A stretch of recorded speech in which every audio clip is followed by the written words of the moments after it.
Saludos, buenas tardes, bienvenidos a todos, bienvenidos al Live con Victus, donde hablamos de temas relacionados a la nutrición y a la salud.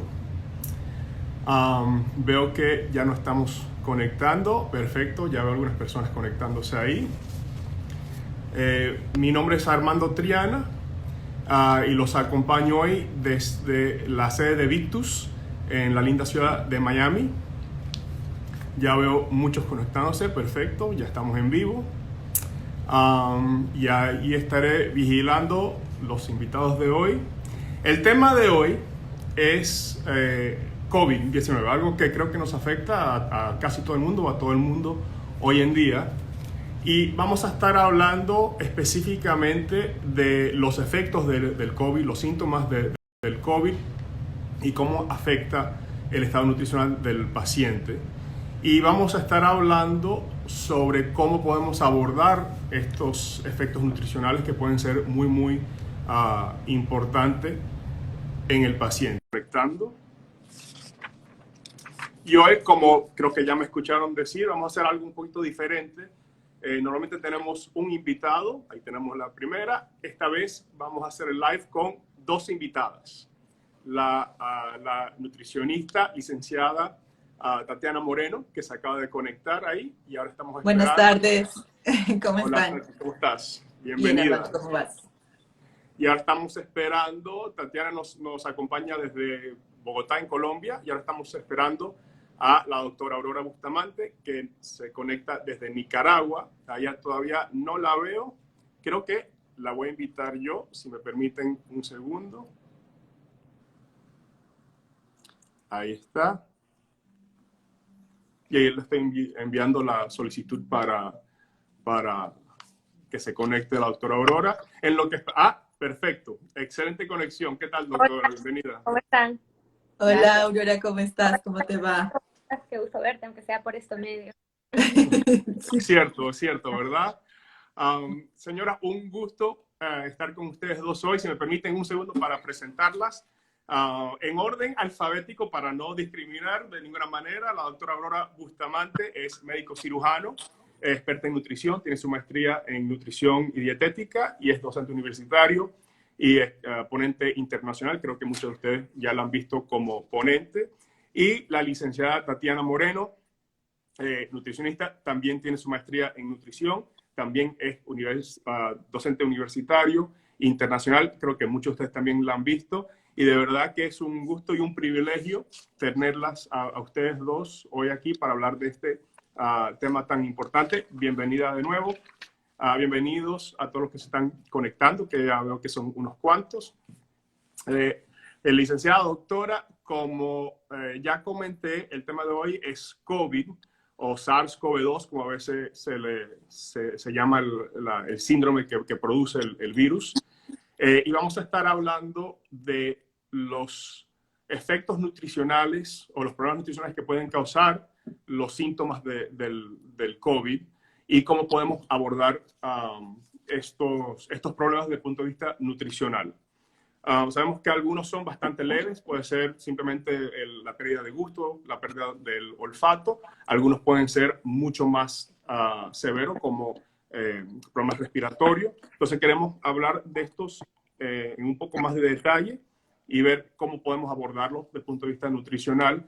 Empezando con la doctora.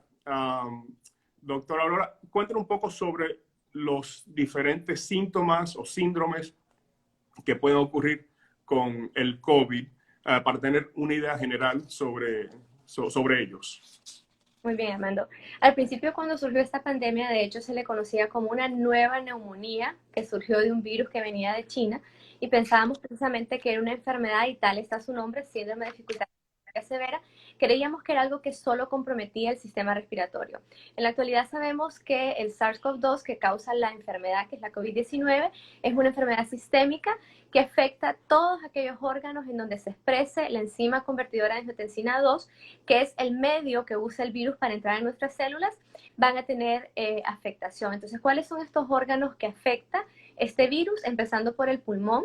tenemos corazón, tenemos intestino, tenemos también incluso la área de la nariz, tenemos por ejemplo el neuroepitelio de sostén, que afecta precisamente la percepción del olor. Entonces sabemos que además de los síntomas respiratorios que da, hay muchos signos y síntomas que le llamamos de impacto nutricional. Entonces creo que esto es lo que más nos interesa tocar el día de hoy.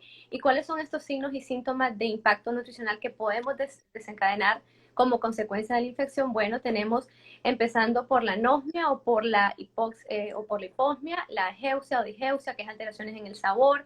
Podemos tener náuseas, vómitos, síntomas gastrointestinales que van desde dolor abdominal leve hasta un dolor abdominal más severo, dispepsia, diarrea, alteraciones con el tránsito intestinal. Entonces son muchos síntomas y signos que pueden llegar a deteriorar el estado nutricional del paciente, sin mencionar ya la respuesta inflamatoria que causa la enfermedad, que también compromete el estado nutricional de estos pacientes. Claro. Bien, doctora, bueno, mencionó unos cuantos, podemos profundizar un poquito más, empezando con el más común, yo diría, que el más que se escucha con el COVID es la pérdida de gusto y pérdida de olfato. ¿Por qué ocurre? ¿Qué exactamente está ocurriendo en el paciente y qué consecuencia nutricional nos puede traer? Claro que sí. De hecho, es curioso porque a principios, cuando surgió esta pandemia, el reporte de anosmia o hiposmia, que se da mucho más frecuente que la pérdida del sabor, empieza primero con la pérdida del olfato, eran más cuestiones anecdóticas que algunos pacientes decían, y esto llevó a que se investigara con mayor profundidad. Sabemos, como les mencionaba, que el SARS-CoV-2 entra en nuestro cuerpo uniéndose a la enzima convertidora de angiotensina 2 que se expresa en las membranas celulares de órganos como que mencioné. Entonces se habla de que estas células de sostén del neuroepitelio olfatorio o respiratorio expresan esta enzima convertidora de angiotensina 2, y por esto puede el SARS unirse con una glicoproteína de espía que tiene, que se une a esta enzima, se funde con la membrana celular y así puede meter su ARN para que se replique. Entonces, una de las vías, hay 3 teorías propuestas de cómo podemos padecer de anosmia por infección del SARS-CoV-2, y es la primera, que puede ser por contacto directo cercano a través de la lámina cribosa. Sabemos que esta lámina es una parte del hueso etmoide que se encuentra en la base del cráneo, y que a través de esto, por estas células de sostén del neuroepitelio respiratorio, puede alcanzar a través de la lámina cribosa, deteriorarlas y causar que nos dé anosmia. Es curioso porque realmente el SARS-CoV-2 no afecta directamente las neuronas, ni el bulbo olfatorio, ni las células sensoriales del olfato, sino que son las células de sostén las que destruye. Otra teoría es que puede llegar por vía hematógena, a través de la barrera de la sangre, alcanza la barrera hematoencefálica, también las células de esta barrera expresan la ECA2, entonces el SARS puede entrar. Y otra menos estudiada, ¿verdad?, que es un poco más compleja, es por vía axonal retrógrada. Entonces, cualquiera que sea las vías que llegue, lo que se ha encontrado es que destruye estas células de sostén del epitelio neurorespiratorio, haciendo que se pierda el impulso nervioso para que podamos percibir los olores. Entonces, ¿qué impacto negativo va a tener desde el punto de vista nutricional? Que como ya en sí el SARS causa una respuesta inflamatoria, que puede llevar a anorexia, que puede llevar a que el paciente se le haga difícil alimentarse, el hecho de perder el sentido del olfato, que es parte importantísima en la percepción del sabor, hace que también al paciente no le resulte palatable, no le resulte agradable la alimentación, y por lo tanto se comprometa todavía más la ingesta nutricional en estos pacientes. Listo. Entonces, la fisiopatología no queda clara por qué. En cualquier caso, es bastante complicada, pero igual terminamos con un paciente que tiene poco apetito, no va a comer y no está alcanzando una ingesta adecuada en muchos casos. Licenciada, aquí entra usted. ¿Qué estrategias nutricionales tenemos para ayudar a este paciente a que reciba esa nutrición que necesita? Bueno, mira, Armando, que además, oyendo atentamente esa explicación que nos hace la doctora Aurora, vemos cómo el hecho de perder esa percepción primero del olor de los alimentos, además del sabor de los mismos, esto es otra de esas barreras que tenemos en el paciente con COVID-19, ¿cierto? En este momento, pues hablamos de ese paciente ambulatorio, donde a lo mejor esperaríamos que desde fases tempranas se pueda recomendar seguir una alimentación balanceada, ¿cierto? Entendida como incluir un buen aporte proteico, incluir buena cantidad de vegetales, de frutas, que realmente sean densas en nutrientes como tal, pero no estamos frente a un paciente que de hecho no quiere comer. Entonces, parte de esas estrategias iniciales que podemos tener, primero, es favorecer una adecuada hidratación, porque además que también lo mencionaba la doctora dentro de los signos y síntomas que se pueden presentar, es muy importante mantener al paciente bien hidratado, entonces es una de esas recomendaciones iniciales, tener una buena ingesta de líquidos, pero además fraccionar la alimentación, porque en la medida en que tú puedes en varios tiempos de comida o instaurar varios tiempos de comida en el paciente, vas a tener más oportunidad que a lo largo del día logres llegar a esas metas nutricionales. Y un aspecto muy puntual en esto que mencionamos de la pérdida del apetito, del olfato, del gusto, es aprovechar otro sentido y es la visión, ¿cierto? Es poder hacer esas preparaciones un poco más agradables, es incluirle color a las preparaciones, porque de hecho, pues sabemos que si no son palatables, no las vamos a disfrutar, pues muchos pacientes o muchas personas de hecho lo mencionan y lo dicen. Yo como es porque sé que debo comer y eso me va a ayudar, pero no porque yo tenga ganas de consumir alimentos. Entonces, eso es importante, una buena densidad de nutrientes en las preparaciones, preparaciones que sean agradables a la vista y fraccionar la alimentación sería bien importante. Excelente, licenciada.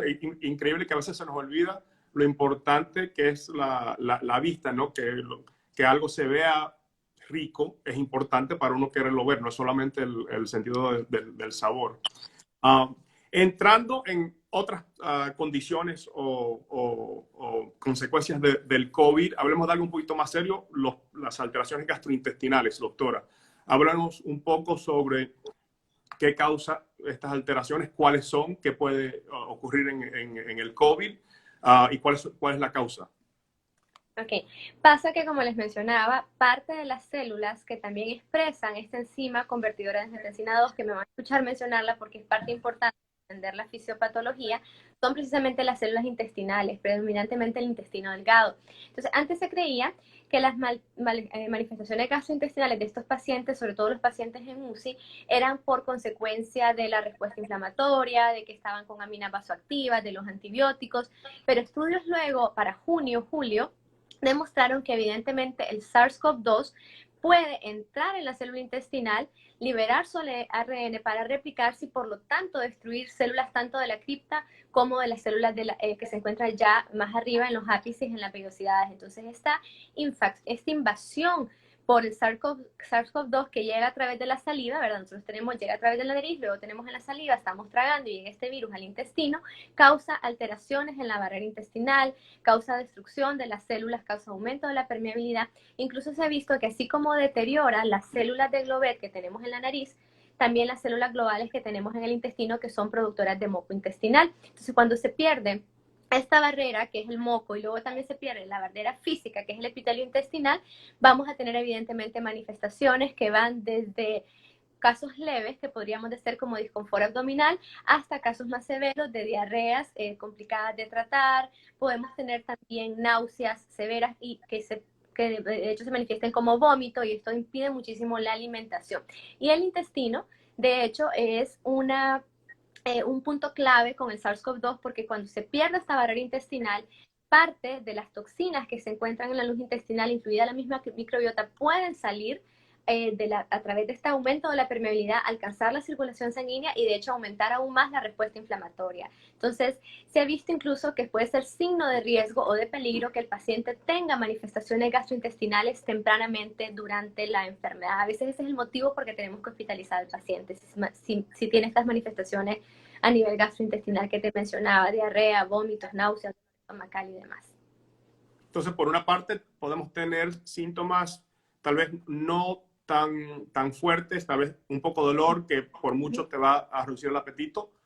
Por otra parte, podemos tener un problema bastante grave de barrera intestinal, de microbiota intestinal, que va a causar que el paciente obviamente tampoco tenga apetito y lo poco que sí consume no lo puede aprovechar, no lo puede digerir adecuadamente, no lo puede absorber adecuadamente. Licenciada, ¿qué estrategias nutricionales tenemos para estos pacientes con estos problemas gastrointestinales? Bueno, Armando, mira que aquí las estrategias van como en dos sentidos bien importantes, ¿no? Por un lado, el manejo de la sintomatología y por el otro, el mantenimiento de la barrera intestinal. En cuanto al manejo de la sintomatología, teniendo en cuenta si el paciente a lo mejor presenta náuseas, a lo mejor presenta diarrea, entonces vamos a hacer alguna modificación en términos de preparaciones, evitar a lo mejor preparaciones muy condimentadas, que tengan muchas salsas, eso pues va a disminuir como esa sensación de náuseas. Y también, por ejemplo, si el paciente pues ya como tal presenta diarrea, garantizar una adecuada hidratación en el paciente, usar o incluir algunas frutas que van a tener más un efecto astringente, como ya lo sabemos, ¿cierto? La guayaba, el durazno, bueno, y evitar pues a lo mejor, no sé, dar justo granadilla, papaya, y además evitar dar azúcares en exceso que también sabemos no solamente van a ser inadecuados en este momento, sino que van a repercutir de manera negativa en esa respuesta inflamatoria del organismo. Entonces, por un lado, como que manejo esos síntomas, pero por el otro tengo que favorecer esa barrera intestinal. ¿Cuál es la mejor forma de favorecer esa barrera intestinal? Generando o dándole un sustrato al intestino, ¿cierto? A través de una alimentación balanceada, como les decía al principio, con buen aporte de vitaminas, de minerales, de fibra, pero además adecuando o garantizando un adecuado aporte de proteína. ¿Por qué? Porque es que el cuerpo va a necesitar de esa proteína para esa proliferación celular, para esa respuesta mediada por el intestino. Y mira que aquí también nutrientes específicos para el intestino, como el uso de glutamina, también pueden llegar a ser una estrategia importante, sobre todo en esos estadios o en esas etapas iniciales donde yo quiero favorecer esa barrera intestinal. Se ha mencionado también como el uso de los probióticos puede ser una estrategia importante porque como parte de esa, digamos que esa respuesta que tiene el paciente, sabemos que se presenta una disbiosis intestinal, ¿cierto? Una modificación de nuestra microbiota intestinal. Entonces, hasta cierta medida es importante poder favorecer esa diversidad microbiana y esto pues se puede lograr a través también del uso de algunos probióticos. No, excelente. Entonces, por una parte, queremos una nutrición densa, muchas calorías, muchas proteínas en poco volumen para que el paciente pueda tolerar. Y a nivel de la mucosa intestinal, queremos dar nutrientes especializados que puedan, que ayuden a recuperar, a reparar esa mucosa intestinal, a restaurar esa flora intestinal para que haya mejor digestión y absorción y el paciente pueda aprovechar esa nutrición. Excelentes comentarios, licenciada. Doctora, en cuanto a la inflamación, sabemos que muchos pacientes con enfermedades terminan en un estado inflamatorio, es una respuesta natural a una infección y por lo tanto el paciente con COVID termina con cierto nivel de inflamación, a veces crónico, ¿no? Importante. Cuéntenos un poco a raíz de qué viene esta inflamación, cuáles son las consecuencias fisiológicas y metabólicas que puedan afectar al paciente. Muy bien, Armando, como mencionas, la respuesta inflamatoria es parte de una respuesta adaptativa, de un mecanismo de defensa cuando nuestro sistema, cuando nuestro cuerpo se enfrenta a la invasión de microorganismos, ya sean virus o bacterias. Ahora, la magnitud de la respuesta inflamatoria, vamos a partir hablando de esto, la magnitud de la respuesta inflamatoria va a depender de muchas condiciones propias del paciente, incluso hasta tiene que ver mucho con la genética, pero se ha visto que lo que más importa en cómo puedas responder frente a un microorganismo, y lo hemos visto ahorita con el COVID-19, porque a algunas personas les da más severo y porque a otras personas no les da una enfermedad más severa. Entonces tiene que ver con el estado de salud de la persona. Si una persona no padece de enfermedades, tiene un buen estado nutricional, tiene una buena alimentación, es probable que la respuesta inflamatoria que genere cuando se enfrente a este virus sea una respuesta inflamatoria fisiológica que lo proteja de la enfermedad, pero que no se salga de los límites y que no se convierta en algo deleterio. Pero si al contrario este virus se enfrenta a personas que ya tienen un grado de inflamación de leve a moderado, pero crónico, como por ejemplo los pacientes obesos, los pacientes diabéticos, los pacientes con insuficiencias orgánicas, como falla hepática, renal cardíaca, los pacientes con cáncer, los pacientes con VIH y SIDA, todas estas patologías tienen una característica en común y es que cursan con una respuesta inflamatoria de leve a moderada pero crónica y que muchas veces tienen una respuesta inmunológica desregulada, o sea, un sistema inmunológico no competente. Entonces, cuando este virus entra en nuestro cuerpo, si estás bien, probablemente tengas manifestaciones leves, pero si ya tienes una respuesta inflamatoria, la respuesta innata, y tanto la innata y la adaptativa, van a ser desreguladas. Se dice que es una respuesta aberrante.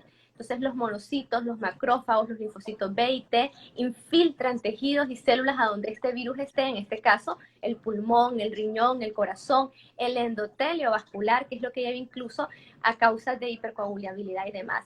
Entonces esta respuesta inflamatoria exagerada se convierte en deleteria en estos pacientes y parte muchísimo tiene que ver lo que hablaba la licenciada Moreno y que mencionaba yo al principio, la barrera intestinal. ¿Por qué los países occidentales somos mucho más susceptibles a que nos den formas severas? Por la famosa dieta occidental, que son dietas altas en azúcares simples, en grasas saturadas, bajas en frutas, bajas en fibra. Entonces ya tenemos una vulnerabilidad de la microbiota industrializada. Entonces si hay alteración en nuestra microbiota, una vez que entra este virus, ya tenemos perdido un componente importante de la defensa de nuestra barrera intestinal. Entonces, por eso se ha visto, como bien mencionaba la licenciada Moreno, que el uso de probióticos puede ayudar a devolver esta diversidad, a por lo menos a regular esta diversidad de la microbiota. Entonces vemos que la inflamación es algo sumamente complejo, pero en resumen se ve mucho más incrementada en pacientes con enfermedades crónicas, pacientes con hábitos de alimentación no tan saludables que ya tienen una alteración en la microbiota, y esta respuesta inflamatoria desregulada va a causar daños que, como bien mencionas, se convierten en enfermedades crónicas, y es algo para lo que nos tenemos que preparar. La carga de salud pública de enfermos crónicos que van a quedar después de COVID con alteraciones pulmonares permanentes, renales, hepáticas, es altísima, y todo tiene que ver con tu estado previo a que te dé la enfermedad. Por eso la alimentación no solo es cuando ya te dio COVID, si no les ha dado, cambien sus hábitos de alimentación, consuman más frutas, etcétera. Bueno, esta parte la licenciada lo va a tocar, pero la respuesta inflamatoria está íntimamente relacionada con el estado nutricional y con las comorbilidades del paciente. Excelentes puntos, doctora. Quiere decir que la persona que ya está bien alimentada por una parte y con buena salud intestinal, buena microbiota, perdón, va a tener una respuesta inflamatoria menor, adecuada. El paciente que ya tiene algún nivel de desnutrición, algún grado de desnutrición, que tiene enfermedades crónicas, ese nos va a preocupar mucho más porque no tiene una buena nutrición, probablemente su tracto gastrointestinal tenga problemas. Licenciada, ¿qué hacemos con estos pacientes que ya están inflamados, que ya tienen esa respuesta inflamatoria, que tal vez es un poco más grave? ¿Qué tenemos que tomar en cuenta desde el punto de vista nutricional y fisiológico?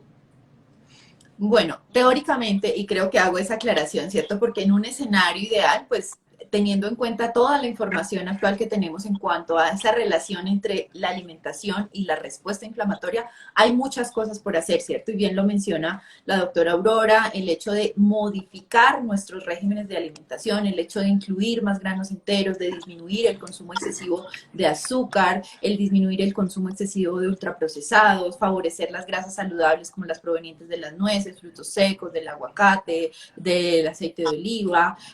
Digamos que hay muchas estrategias que de alguna manera son importantes, incluir más fibra en nuestra alimentación, pero realmente, o el gran problema que tenemos acá es que estamos frente a un paciente inapetente, ¿cierto? O sea, a lo mejor en el papel yo puedo organizar todos estos aspectos que te estoy diciendo, pero cuando vamos a la realidad y verificamos efectivamente qué tanto tolera mi paciente de lo que yo le estoy aportando, puede que nos quedemos muy cortos, sobre todo en el componente proteico. ¿Por qué? Porque a veces es mucho más fácil tomarme un jugo, comerme a lo mejor una fruta que es algo más fresco, que me va a aportar vitaminas y minerales, pero que en últimas el componente proteico muchas veces es el que es más difícil de cubrir. Entonces, frente a esto, hacer todos los ajustes posibles dentro de la alimentación para enriquecerla, pero también considerar que si de manera temprana yo identifico que mi paciente tiene un muy bajo consumo de alimentos fuentes de proteína, yo puedo de manera preventiva hacer esa suplementación proteica en mi paciente.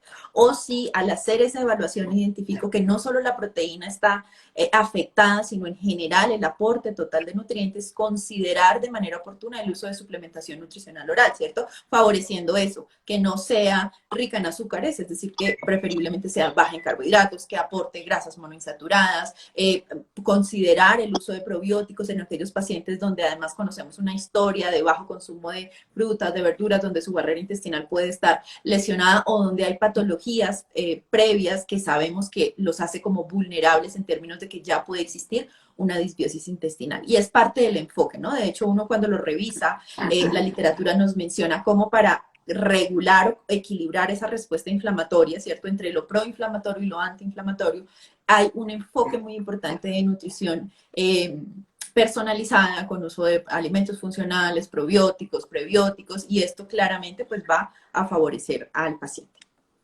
Excelente, licenciada. Y algunos puntos muy importantes. El paciente que está enfermo, no solamente el paciente con COVID, sino creo que cualquier paciente enfermo ya de por sí tiene poco apetito, no se está alimentando bien, además está catabólico normalmente, ¿no? Y más allá de las calorías, lo más importante son las proteínas, y es lo primero que no quiere comer el paciente. El paciente que se siente enfermo, con poco apetito, lo que se toma es la sopita, el café, el caldito, el té, y esos nutrientes, esos alimentos que son altos en proteínas, los tienden a evitar. Entonces ahí suplementación con alguna fórmula, algún suplemento que sea alto en proteínas, muy, muy importante. Doctora, siguiendo con las condiciones o los síntomas del COVID, siendo una infección respiratoria, obviamente uno de los temas es la dificultad respiratoria. Cuéntenos qué ocurre en el paciente, por qué esta dificultad respiratoria y cuáles son las consecuencias o cuáles pudieran ser las consecuencias nutricionales. Muy bien. Definitivamente que la base para que inicie esta dificultad respiratoria es la hiperinflamación. Por eso no todos los pacientes tienen dificultad respiratoria, hay pacientes incluso que cursan asintomáticos. Entonces, esta respuesta inflamatoria desregulada, esta respuesta inmunológica aberrante, que hace que células tanto de la respuesta innata como monocitos, neutrófilos, macrófagos, se infiltren en el tejido pulmonar, tanto en el tejido de sostén como en los mismos alveolos, causan destrucción alveolar y pueden causar hasta necrosis. Pero por otro lado también la respuesta inmunadaptativa que hace que se activen los linfocitos B, los linfocitos T y la consecuente liberación de interleucina 6 que aumentan todavía más la respuesta inflamatoria tanto sistémica como local, causan alteraciones a nivel del parénquima pulmonar y hacen que se pierda pues funcionabilidad. Pero aparte acordémonos que también esta enzima convertidora de angiotensina 2, la ECA2, se expresa en las células del endotelio vascular. El endotelio es la parte de adentro de nuestros vasos sanguíneos. Y cuando hay una infección por SARS-CoV-2 y se altera este endotelio vascular, que también se causan lesiones ahí, nuestro cuerpo responde cuando hay un daño en el endotelio, activando la cascada coagulatoria para tratar de cerrar este daño en el endotelio. Entonces, la hiperinflamación que genera la respuesta inmunológica aberrante, desregulada, más el daño en el endotelio vascular, causa que se generen microtrombos e inclusive macrotrombos a nivel no solo de pulmón, sino de otros tejidos, haciendo que se pierda parénquima pulmonar, que se pierda tejido pulmonar. Entonces, si tenemos hiperinflamación más hipercoagulabilidad con estos trombos, me van a llevar a una hipoxemia severa y al fin y al cabo esto es lo que va a llevar a la dificultad respiratoria. Ya en estos casos, pues son pacientes que evidentemente no podemos manejar en la casa, tenemos que hospitalizarlos. Son pacientes que hemos aprendido que toleran muy bien las saturaciones bajas sin necesidad de colocarlos en ventilador mecánico. De hecho, colocar precozmente a un paciente con COVID-19 en ventilador mecánico se asocia a más tasas de mortalidad. Pero ¿qué pasa con la respiración y la alimentación? Te pongo el ejemplo. Si yo te pido que subas tres veces y bajes escaleras, subas y bajes escaleras o corras o bailes vigorosamente y luego te pongo un plato de comida, si estás adiante, si estás con taquipnea, si estás con dificultad para respirar, es muy difícil que te alimentes. Entonces, empezando por ahí, por esta cuestión tan sencilla, a alguien que tiene dificultad respiratoria le va a costar alimentarse. Y por otro lado, como te mencionaba, cuando el paciente llega a ciertas cifras de saturación de oxígeno, necesitamos usar medios para reponer este flujo de aire. Y parte es la ventilación mecánica no invasiva con máscaras de CPAP, que también entorpecen la alimentación por vía oral o enteral. Entonces, esto disminuye en que el paciente le pueda dar los requerimientos. Y si luego tenés que colocar al paciente en ventilación mecánica, en lo que lo estabilizas hemodinámicamente, que si le pones las aminas vasoactivas, que si el paciente está sedado, más las manifestaciones gastrointestinales, entonces vemos cómo todo realmente va de la mano. La dificultad respiratoria es una de las manifestaciones que muchísimo va a entorpecer la nutrición en el paciente. Y no solamente en el paciente con COVID, cualquier paciente con síndrome de dificultad respiratoria aguda severa se va a comprometer. Y algo que mencionaste que es sumamente importante es el catabolismo. Esta respuesta hiperinflamatoria, eleva el metabolismo, se aumenta el catabolismo y el paciente va a irse depletando nutricionalmente. Aunque sea un paciente joven, aunque sea un paciente con buen estado nutricional, si tiene dificultad respiratoria, si amerita soporte vital, va a tener un impacto en el estado nutricional, tanto por disminución de la ingesta como por aumento de los requerimientos. Es la fórmula perfecta para perder peso. Estoy comiendo más, estoy quemando más calorías. Entonces, esto es lo que pasa básicamente en términos muy sencillos en el paciente con COVID. Y me imagino que esto le aplica no solamente al paciente hospitalizado, que es el que siempre tenemos en la mente, ¿no?, cuando pensamos del COVID, sino también le aplica al paciente ambulatorio, que ya o nunca estuvo tan enfermo como para estar hospitalizado, o estuvo hospitalizado y ya le dieron de alta, pero sigue con ese problema, con ese síndrome. Una vez que está en la casa, todavía está afectada la respiración, la utilización de oxígeno.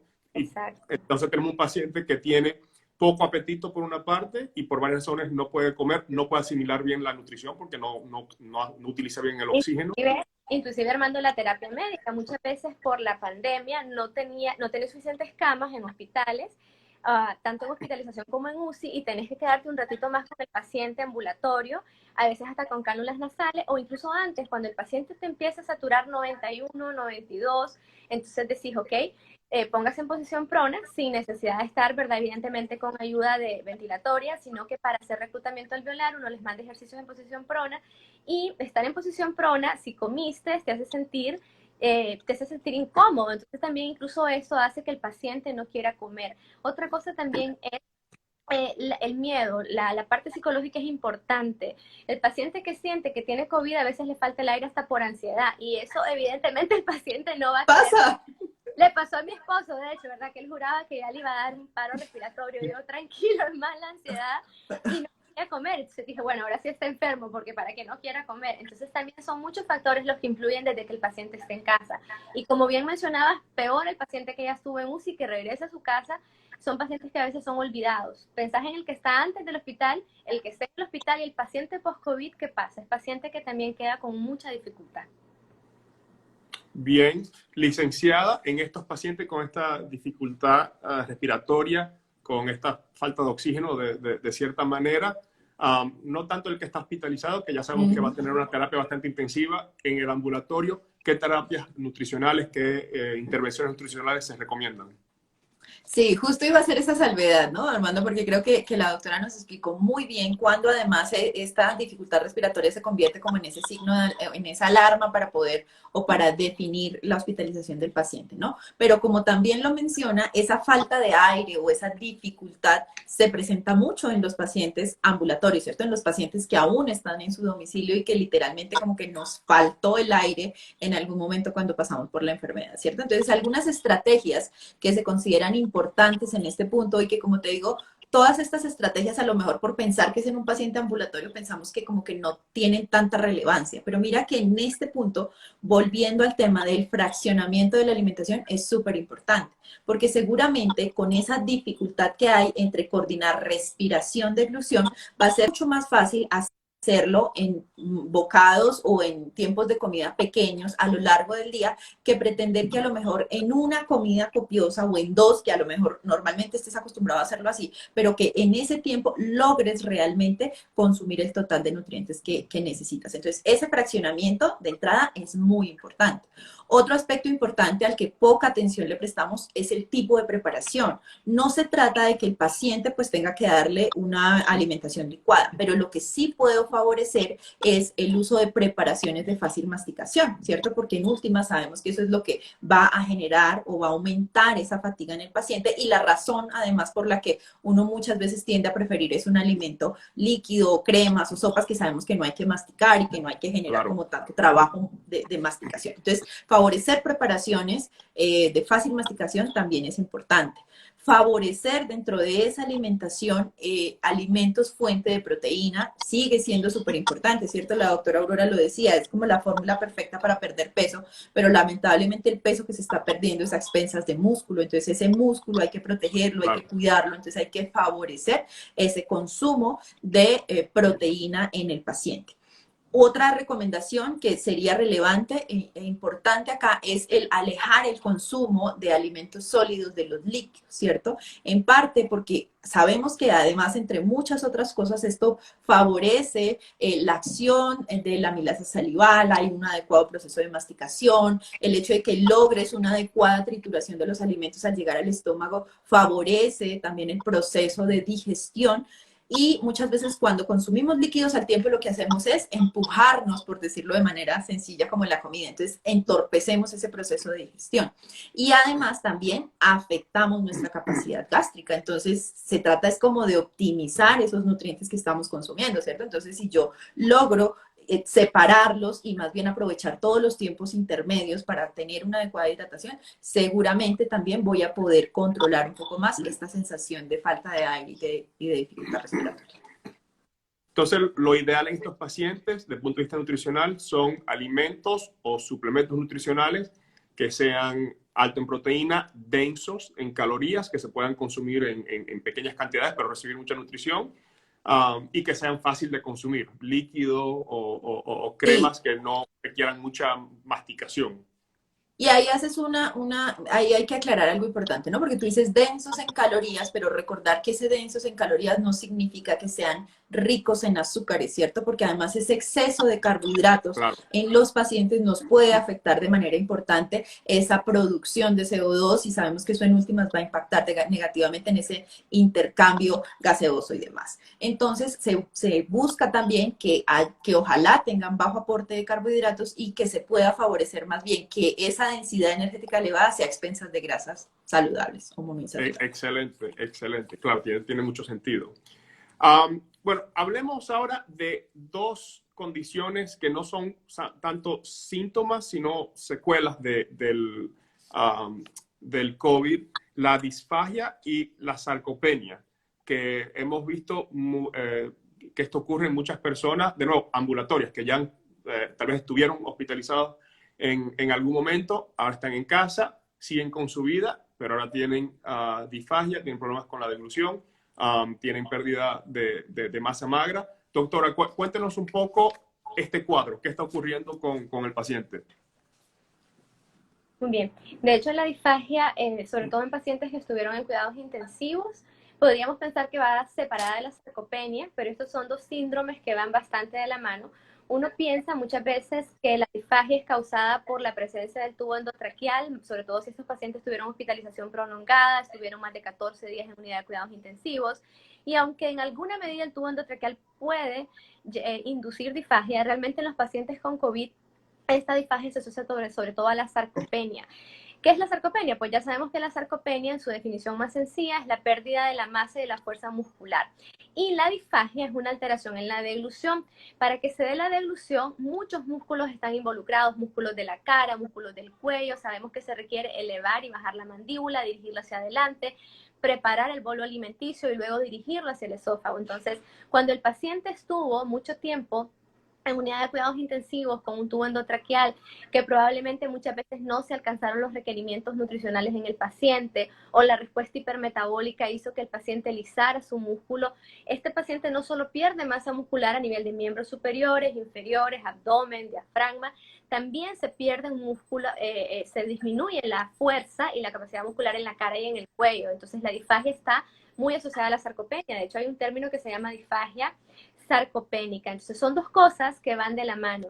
Y el problema es que le damos de alta al paciente y muchas veces no detectamos este problema de disfagia y el paciente se va a su casa tal vez con una dieta normal y no le explicamos ni vimos qué tipo de disfagia es la que tiene y a ver si hay necesidad de cambiar la textura de los alimentos. Entonces son dos síndromes que van muy de la mano y que de la misma manera van a continuar comprometiendo el estado nutricional del paciente, porque el paciente va a tener miedo a tragar.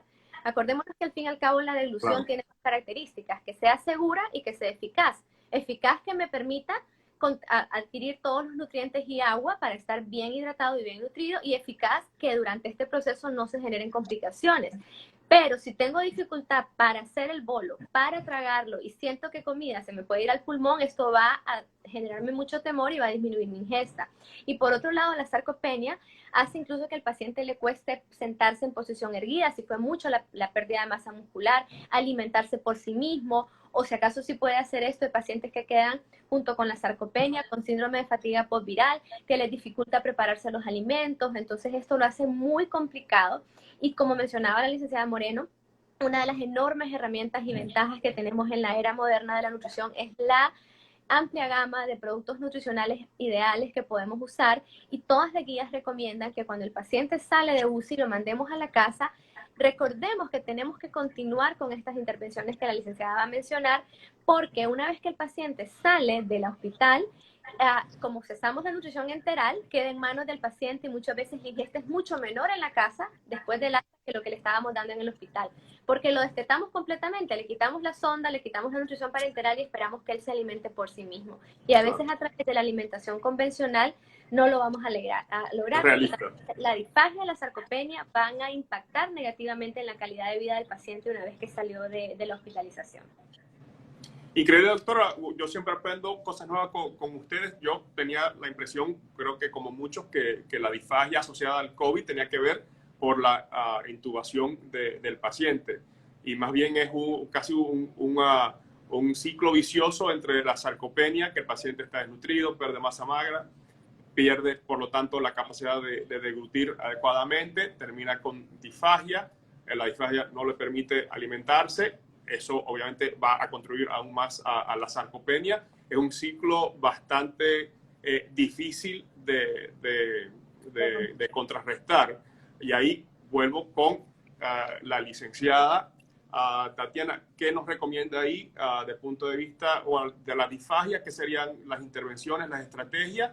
Y en cuanto a la sarcopenia, ¿qué tenemos que vigilar? Bueno, ahí súper importante, y lo mencionaba la doctora Aurora, es el diagnóstico, ¿no? O sea, tan pronto el paciente sale de la unidad de cuidado intensivo o el paciente es extubado, debe tener una valoración por fonoaudiología y evaluar justamente si presenta o no disfagia, ¿cierto? Y en caso de presentarla, ¿cuáles serían las características ideales para su alimentación en caso de que sea segura la vía oral? Porque recordemos que también puede pasar que no sea segura y se tenga que prolongar o mantener por más tiempo la nutrición enteral. Pero en caso de que efectivamente se pueda iniciar la vía oral, muy importante definir cuál es la consistencia que puede consumir el paciente, definir si debemos espesar los líquidos que consume, ¿cierto? Porque muchas veces pues vamos a tener dificultades con los líquidos claros, entonces vamos a tener que incrementar su consistencia, ya sea, bueno, la clasificación anterior, miel, néctar o pudín, o según la escala actual que se maneja de la ITSI de 1, 2, 3, 4, 5 hasta 7, ya para alimentos sólidos. Entonces, una vez ya se establece la consistencia, pues sí ya puedo yo hacer como esas modificaciones, espesar los alimentos, pero sobre todo garantizar que en esa consistencia que yo le estoy dando al paciente, estoy cubriendo el aporte proteico. ¿Por qué? Por lo mismo, porque cuando nos vamos a ese tipo de regímenes como de dieta tipo puré, dieta tipo licuado, muchas veces caemos en ese problema, y es que tienen la consistencia adecuada, pero a lo mejor no tienen la cantidad suficiente de proteína. Entonces, nuevamente acá lo mismo, ¿cierto?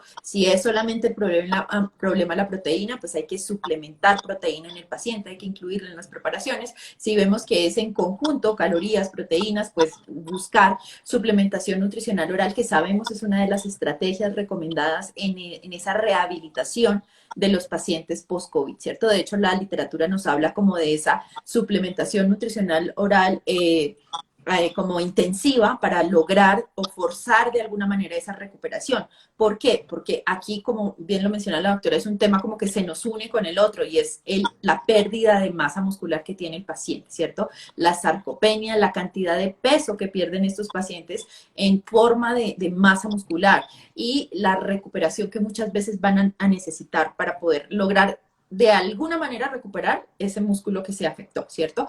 ¿Qué pasa muchas veces? Que el paciente después de salir del hospital, él recuerda es cuántos kilos perdió, ¿cierto? Él dice, a lo mejor perdí 10 kilos, a lo mejor perdí 12 kilos, pero él a lo mejor lo que quiere es de alguna manera recuperarlos. Y muchas veces, si no hay una adecuada asesoría, si no hay un adecuado aporte proteico en la alimentación, pues se recupera algo de ese peso, pero se recupera en forma de grasa y no de masa muscular. Entonces, la terapia física, el incremento en el aporte de proteína, el garantizar llegar a esas metas nutricionales, no solo de calorías, sino de proteína, principalmente, son una de esas estrategias que nos pueden hacer que en alguna medida recuperen ese músculo, porque la literatura nos dice que a veces se demoran hasta 5 años y no logran recuperar esa pérdida de masa muscular, y mucho menos si estamos hablando de un adulto mayor que ya entró en bastante desventaja a esa unidad de cuidado intensivo. Entonces, esa recuperación, ese incluir proteína en la alimentación, hacer seguimiento y ese acompañamiento al paciente ambulatorio post-COVID,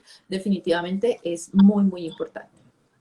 Entonces, volvemos a esa recomendación clave de alimentos o suplementos nutricionales que sean densos, y no solamente denso en calorías, sino denso en proteínas, preferiblemente si también estamos hablando de un paciente con disnea, con algún problema respiratorio, preferiblemente bajo en azúcar, limitar los carbohidratos, pero que el paciente reciba esa nutrición para poder recuperar. Y gracias a Dios no lo he presenciado yo personalmente, pero con compañeros de trabajo que han tenido familiares que le han dado COVID y han terminado hospitalizados, sí me han comentado lo difícil que ha sido recuperar su peso corporal y esa masa magra después de la hospitalización. Así que definitivamente hay una intervención nutricional fuerte, está indicada.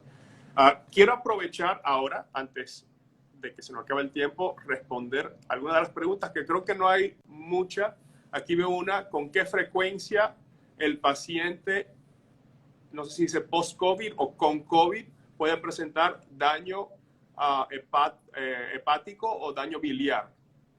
Obviamente eso también afectaría la nutrición. Creo que dice paciente post-COVID, supongo que debe ser. La verdad es que todavía no hay estudios de prevalencia. Es menos frecuente el daño hepático, aunque no significa que esté ausente, pero es menos frecuente que el daño renal. Las lesiones renales agudas que se dan en el paciente con COVID durante la hospitalización son más frecuentes que la lesión hepática. Incluso, aunque no hay estadísticas oficiales, pronto pues que ha ocurrido esta enfermedad, se cree que varias de las personas que sufran lesiones renales agudas en la UCI pueden quedar luego con compromiso renal, dependiendo de la severidad de la enfermedad. Entonces, así como que estadísticas que haya de cuánto es el porcentaje de pacientes que va a tener daño hepático al salir de la enfermedad, no existen aún. Listo. Ahora revisé, no hay ninguna otra pregunta, pero me imagino que es porque creo que ha sido una charla bastante completa.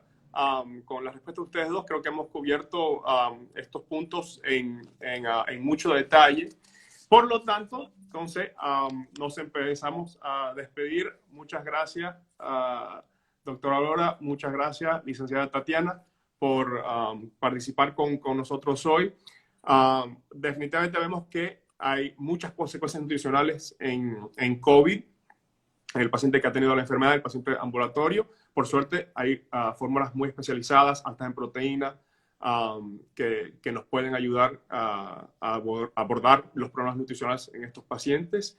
Y nada, creo que también vale la pena recalcar que en el COVID, como en cualquier enfermedad, el estado nutricional del paciente es imprescindible para los resultados en el paciente. Mientras mejor nutrido, suplementado si es necesario, mejor los resultados en el paciente, más rápida la recuperación, mejor la calidad de vida. Creo que todo el mundo lo reconoce. Pues sí. Así es. Armando, aprovecho para saludar a muchos colegas, que veo que no hay preguntas, pero sí hay muchos saludos y veo muchos colegas conectados.